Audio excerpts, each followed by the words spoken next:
Some political formations have pledged their support for the inquiry into the allegations of political interference and corruption in the criminal justice system. The SACP yesterday commended National Police Commissioner Fannie Masemola's decision to send Dockets back to the political killings task team in KwaZulu-Natal. Meanwhile, the EFF has accused Acting Police Minister Firoz Cachalia of interference. African Policing Civilian Oversight Forum founder Tait joins us now to talk about this. A very good afternoon to you, Sean. Thanks very much for your time. A lot of people actually taken aback by the minister's remarks. Yeah, it is a strange development. One of the earliest statements made by the National Commissioner was that he carried no knowledge of the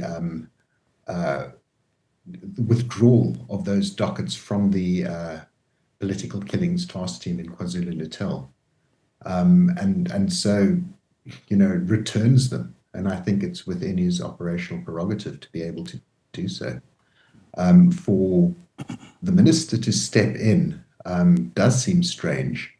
It is within the powers of the Madlanga Commission to be able to seize information, seize evidence, and you would think that it would be them that, if they deemed the dockets something to be considered by the commission, would seize them, and it wouldn't be the political authorities or the executive that would intervene in something like that.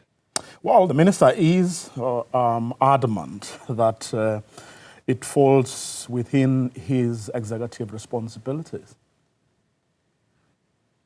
I would think it's more an operational issue.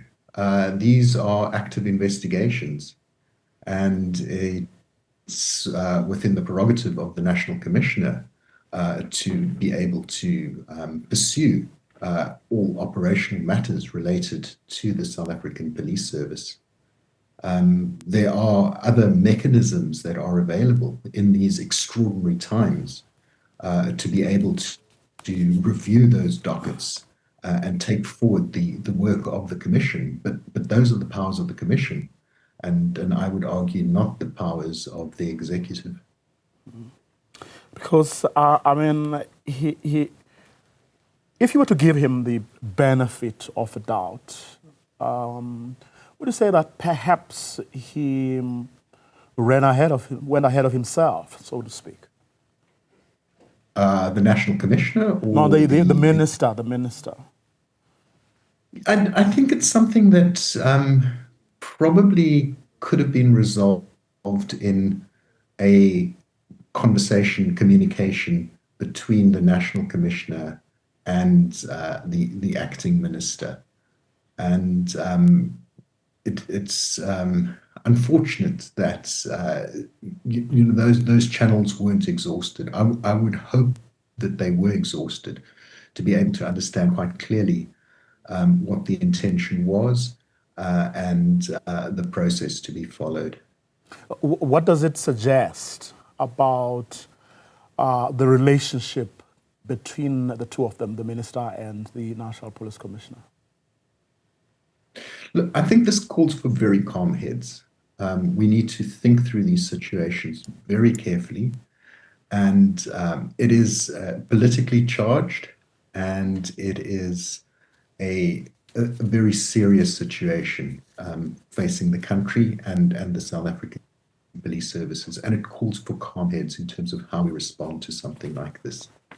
Of course, I'm not sure it's a relational issue, but I think it might be the channels of communication and honest and open communication between those two authorities. Well, a City Press report yesterday said the president too was, quote unquote, fuming about Masemola's actions.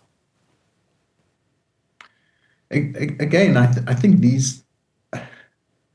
it's an active investigation. The dockets were irregularly taken from the political killings task team in KwaZulu-Natal, when Masemola mentioned it in one of his first utterances, he said he carried no knowledge of the extraction of those dockets from KwaZulu-Natal into head office. He had not signed off on anything like that. And operationally, if this was irregular, then it's beholden on him, unless anything else has come to light, to then rectify that situation. And as I said, there are other mechanisms to be able to review those dockets should that be necessary, and those are within the powers of the Madlanga Commission. They clearly have the power to search and to seize. And if they believed it was necessary for the commission and their investigation, they should have activated those powers. That's all going to leave it for today. Tait, thank you very much for your time. Really appreciate it.